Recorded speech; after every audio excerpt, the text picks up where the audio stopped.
Sunkern. Sunkern is probably one of the least appealing Pokemon to use, in part due to its horrible base stat total. Before Wishy-Washy came out in Sun and Moon, Sunkern had the lowest base stat total of all Pokemon. So what would happen if we went through one of the hardest games in the series with nothing but a Sunkern on Challenge Mode? Let's find out. So first off, what is Challenge Mode? In Pokemon Black 2 and White 2, Challenge Mode is basically a hard difficulty for the game.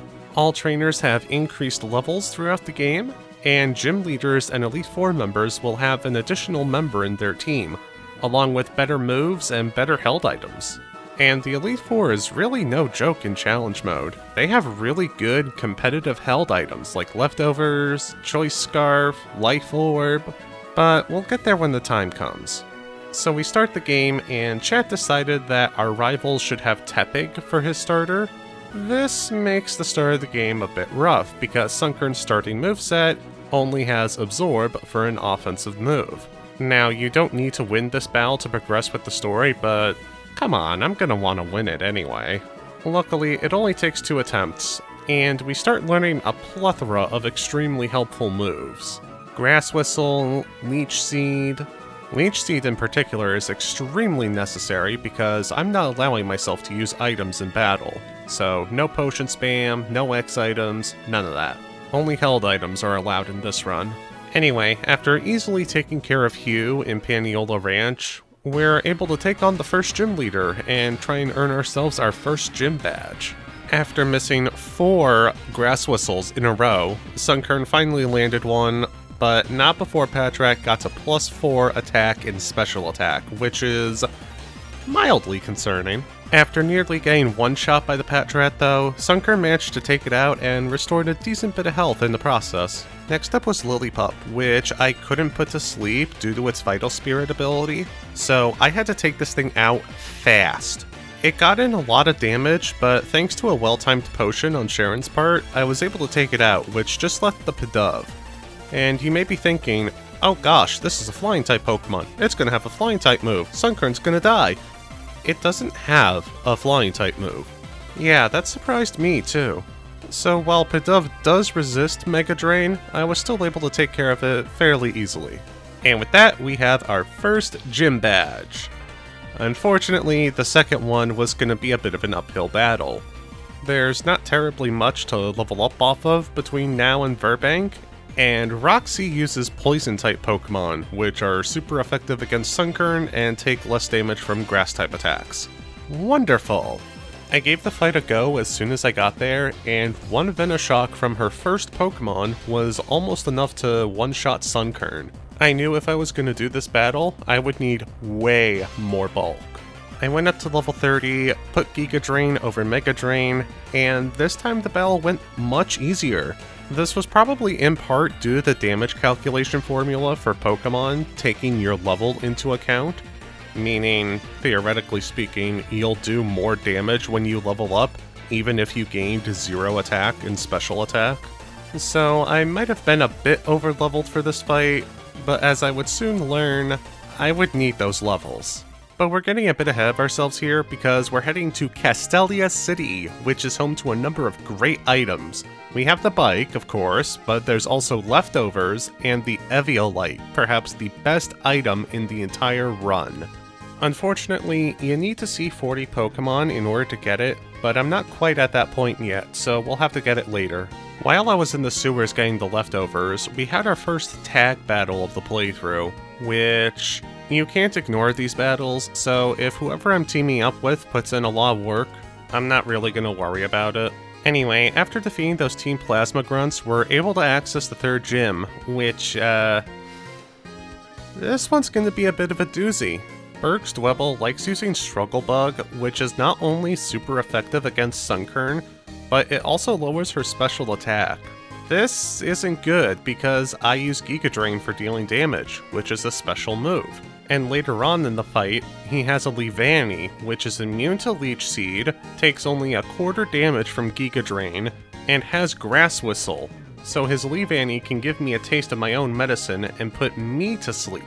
This was probably the hardest fight yet, and I actually went down to the cave next to the sewers and defeated some Roggenrollas and Onyxes to get some defense EVs.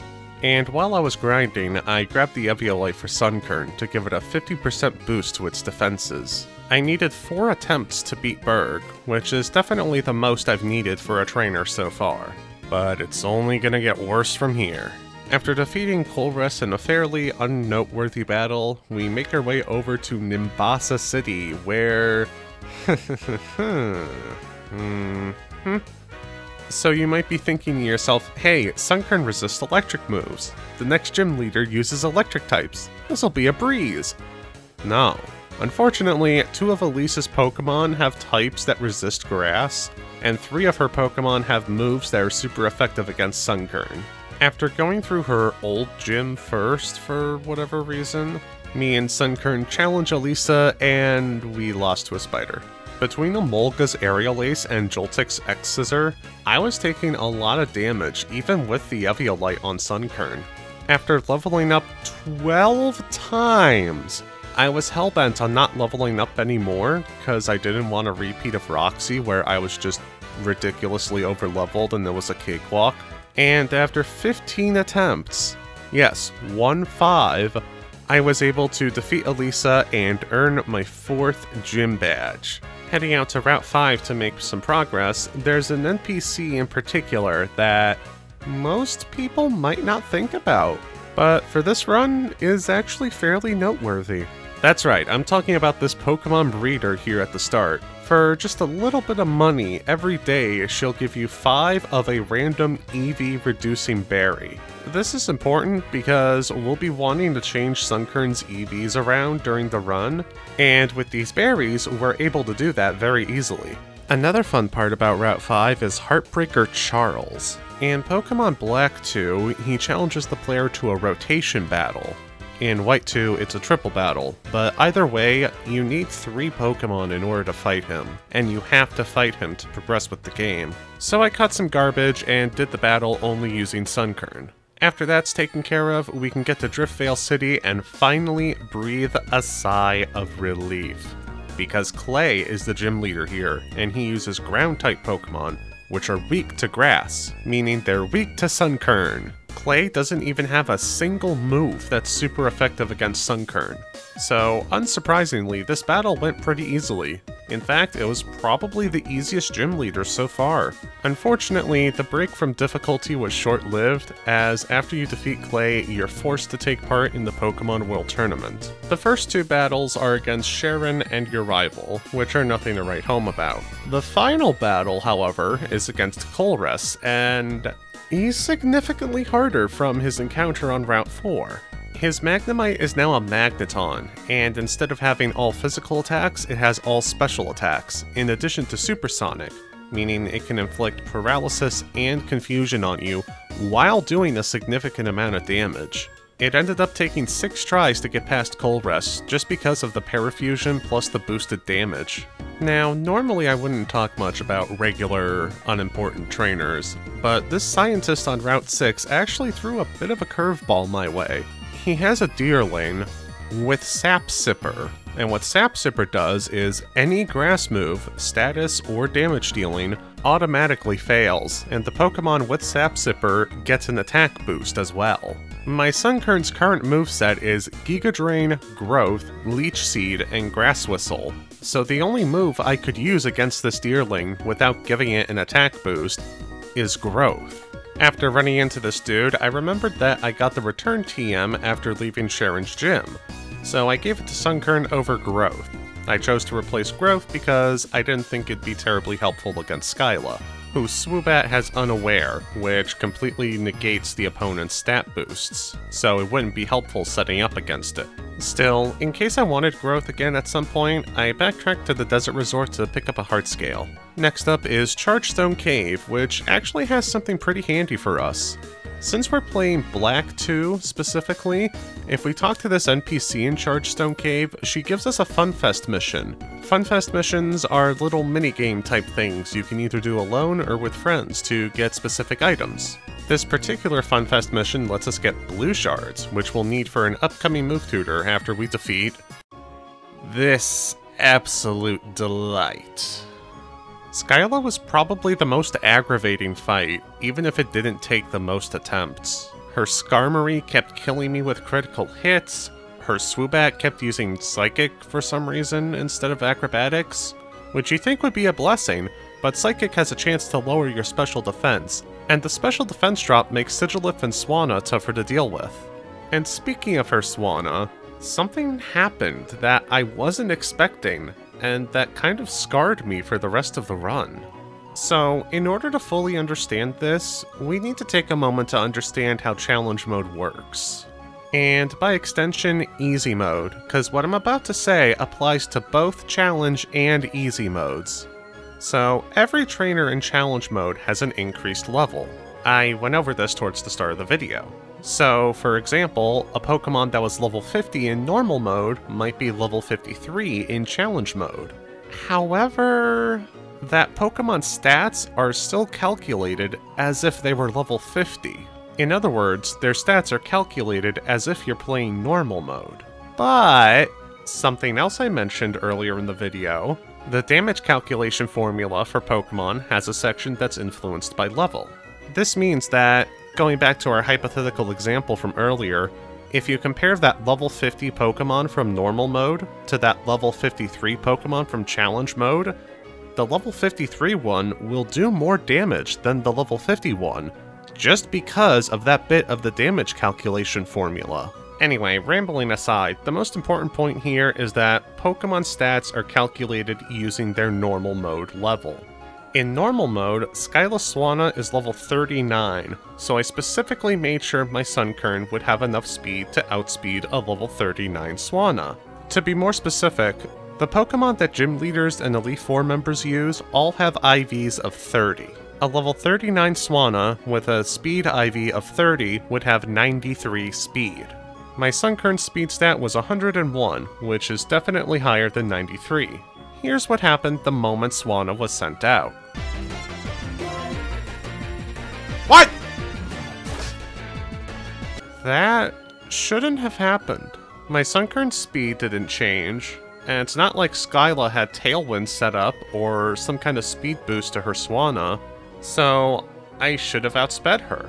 Even if, for some reason, this Swanna had stats of a level 42 Swanna, it still wouldn't have enough speed to outspeed my Sunkern.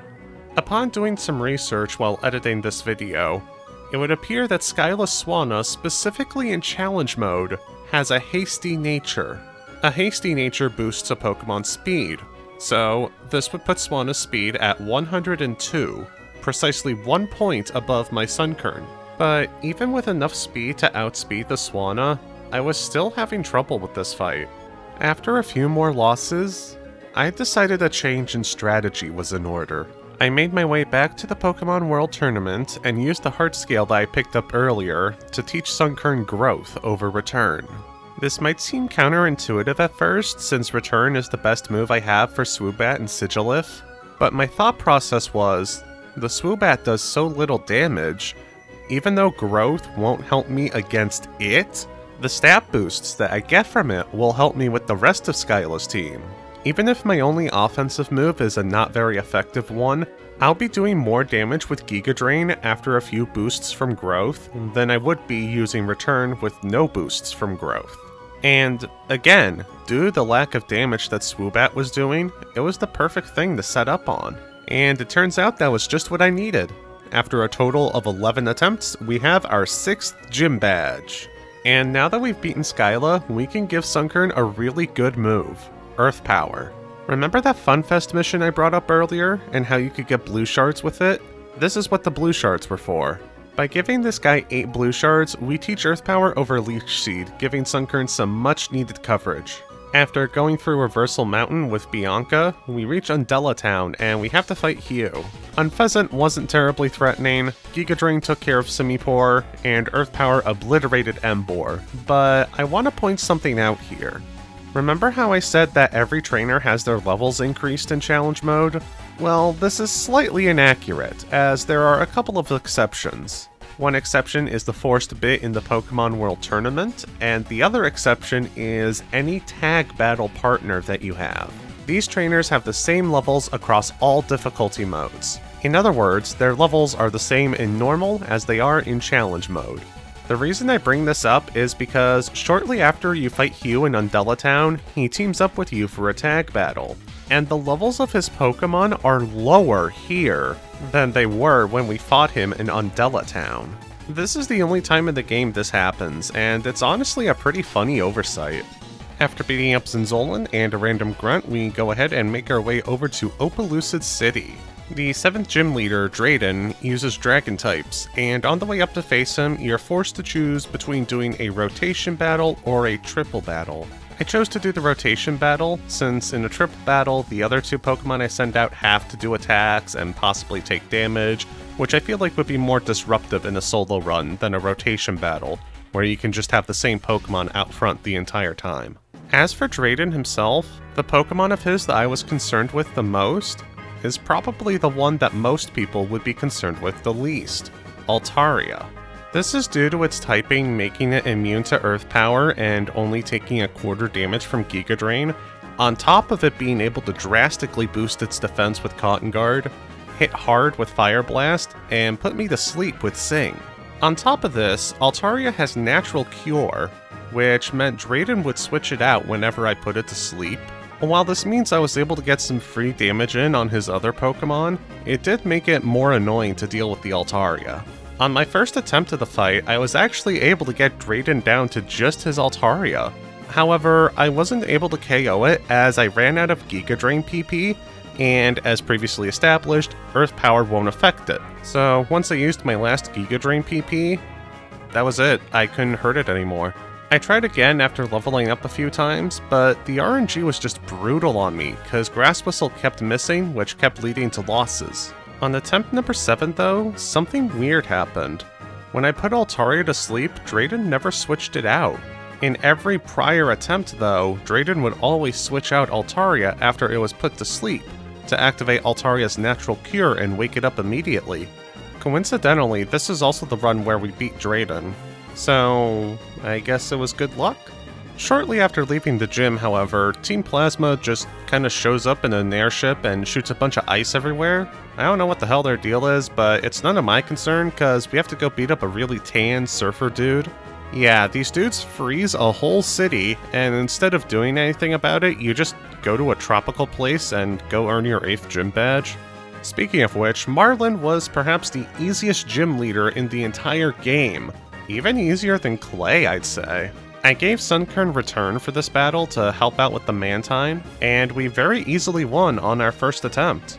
And now that we have 8 gym badges, there's only one thing stopping us from taking our place on the throne as the most powerful trainer ever. Team Plasma.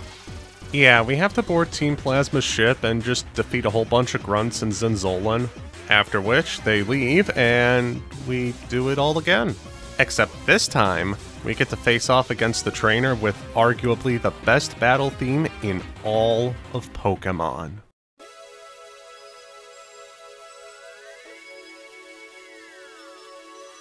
This is the 3rd time we fight Colress, and he's seriously bumped up his team from the last time we fought him. At the Pokemon World Tournament, he had 3 Pokemon, and the biggest thing I had to worry about was paralysis. Now he has 5 Pokemon, one of which is only an air balloon. He has 2 Pokemon that can paralyze me, and the potential to do a lot of damage. His Klinkling has Shift Gear, Metang can set up with Meteor Mash and Agility, Magneton and Magnezone both have Sturdy, so you can't kill them in one hit. It's honestly a pretty impressive team. I gave Sunkern Earth Power again, and even with that move being super effective against 4 out of his 5 Pokemon, it still took 7 attempts to get past this fight. Paralysis really was a huge deal in that fight, and having to play around it definitely made things harder. After some plot, it's time to confront Ghetsis in what was honestly kind of an interesting fight. He starts off with a Cofagrigus, which has Toxic and Protect. Now, since I can't use items in battle, if I get hit by Toxic, I'm on a severe timer. And since this thing loves to use Protect after it uses Toxic, that gives me even less time to take care of Ghetsis' team. What I ended up doing was leveling up Sunkern a bunch, maxing out its special attack EVs, and for the first time since I got it, removed the Eviolite, and instead gave it a Pecha Berry to hold. The Pecha Berry would allow me to avoid Toxic, and the Eviolite, it wouldn't really be doing much in this fight, honestly. I'd be able to OHKO everything on Ghetsis' team after one growth, except for his Hydreigon. Even though Hydreigon hits really hard and it's holding a Life Orb to hit even harder, I can still survive a hit from it. And that's all Sunkern needs to do, because 2 Giga Drains KO it, and I outspeed Hydreigon. And it turns out I didn't even need the Pecha Berry anyway, because on the successful attempt, Cofagrigus missed Toxic. Now that we saved the world, it's time to take on Victory Road. This is probably one of my favorite Victory Roads in the series, if I'm gonna be honest. It probably has to do with how open the area feels. You know, you don't have to take a very specific path to get through it. There's multiple paths to take. At the end of Victory Road, there's one last rival fight, and it's not particularly noteworthy or anything. He has a Bouffalot now, which knows Megahorn, but it didn't pose much of a problem for Sunkern. And with that, we've finally made it to the Pokemon League. Before even thinking about challenging the Elite Four, though, a lot of planning happened beforehand. I looked up exactly what the Elite Four members had, took note of their problematic Pokemon, and spent a lot of time trying to figure out what the best EV spread for Sunkern would be. Because there are a lot of problematic Pokemon here. Chantal's Drifblim and Chandelure, Caitlin's Sigilith, like half of Iris's team. I wanted to make sure that when I finally went in there, I would have the best chance of winning possible. I left it up to my chat to decide who I would fight first, and, of course, they picked the hardest one, Chantal. She starts out with a Cofagrigus, which, luckily this one has Will-O-Wisp, as opposed to Ghetsis' which had Toxic. The real pain was the one that she sent out after, Chandelure. This Chandelure was holding a Choice Scarf, which boosted its speed by 50%. That boost meant, no matter how fast my Sunkern was, it would never be faster than Chandelure, and I would always have to take a hit before I could attack. Now, luckily my Sunkern's EVs are spread out so that it can survive a Fire Blast from Chandelure, or so I thought. Yeah, it turns out I messed up the calculations a little bit. Remember how earlier in the video I said that challenge mode stats are calculated using normal mode levels, but a Pokemon's level still increases the amount of damage it does? Yeah, so when I calculated how much damage Chandelure would do, I forgot to boost its level to its challenge mode level.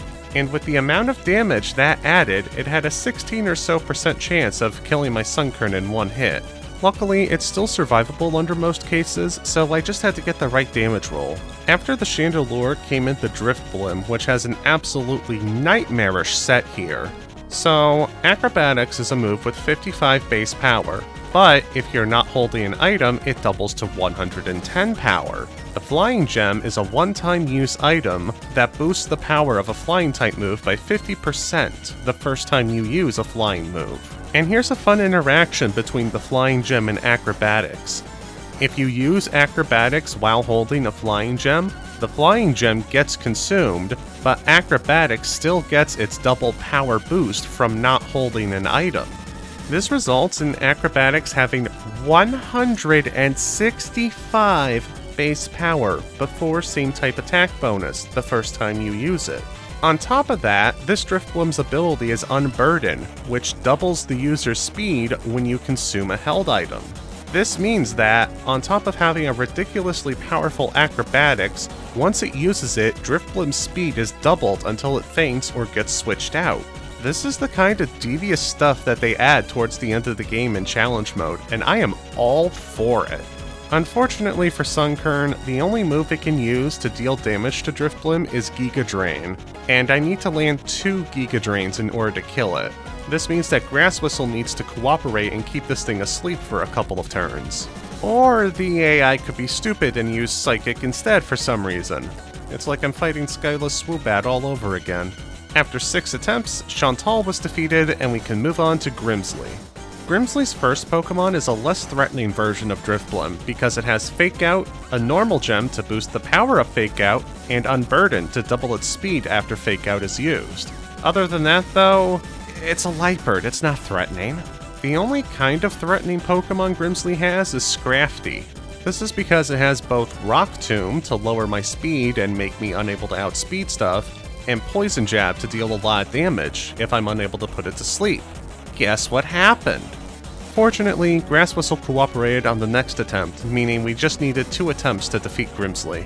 As I mentioned before, the biggest problem with Caitlyn is her Sigilif. It knows Ice Beam, Air Slash, is immune to Earth Power, and takes half damage from Giga Drain. However, that's not the only threatening Pokemon she has. Her lead Pokemon, Musharna, has Hypnosis and a Zoom Lens, meaning if it goes second, which it does, the Zoom Lens adds 20% more accuracy to its moves, meaning Hypnosis has a 72% chance to hit and put me to sleep. This is precisely what happened the first time I attempted to fight Caitlyn, and resulted in a pretty quick defeat. Thankfully, the second attempt went much more smoothly, and we were able to defeat the third Elite Four member. That just leaves Marshall, who's still pretty threatening in his own right.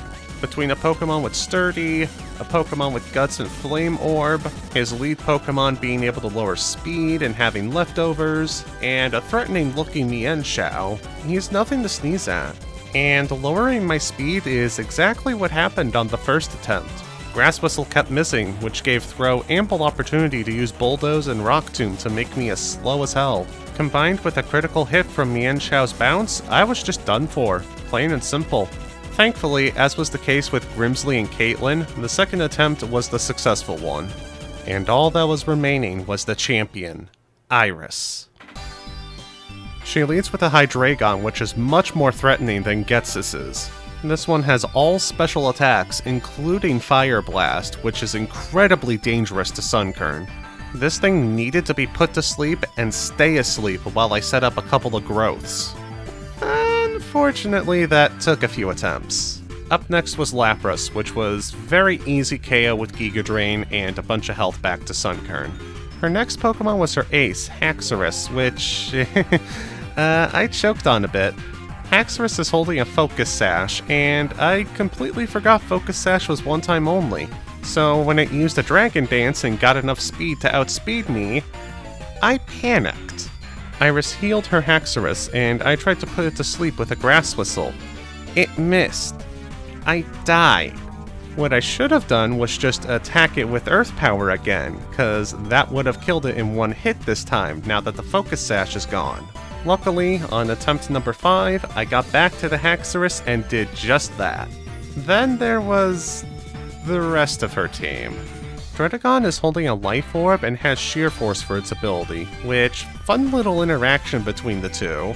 Sheer Force boosts the power of moves with a secondary effect by 30%, but neutralizes that secondary effect.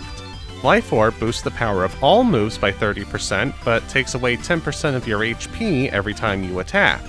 If a Pokemon with Sheer Force is holding a Life Orb, and it uses a move that gets boosted by Sheer Force, you don't take any recoil damage from Life Orb, but you still get the boost from Life Orb, meaning you get a 60% more powerful move, with the only drawback being its secondary effect won't happen. There's actually a lot of weird things that won't happen if you use a move boosted by Sheer Force. It's honestly kinda fascinating. Anyway, I outsped this Drayden and it died in one hit. Her next Pokemon was Aggron, which, thankfully, hers doesn't have Sturdy for an ability, so I was able to kill it in one hit. Her last Pokemon was Archeops, which had Acrobatics and a Flying Gem.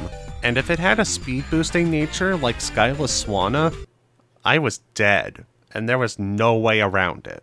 Thankfully, it doesn't, so I was able to outspeed it, KO it in one hit, and beat Pokemon Black 2 on Challenge Mode with just a Sunkern. This run was pretty fun to do, and definitely made me think a bit. Hopefully you guys enjoyed it too, and if you want to see more challenge runs and other various Pokemon playthroughs done live, you can check out my Twitch page where I stream all of these in the description below.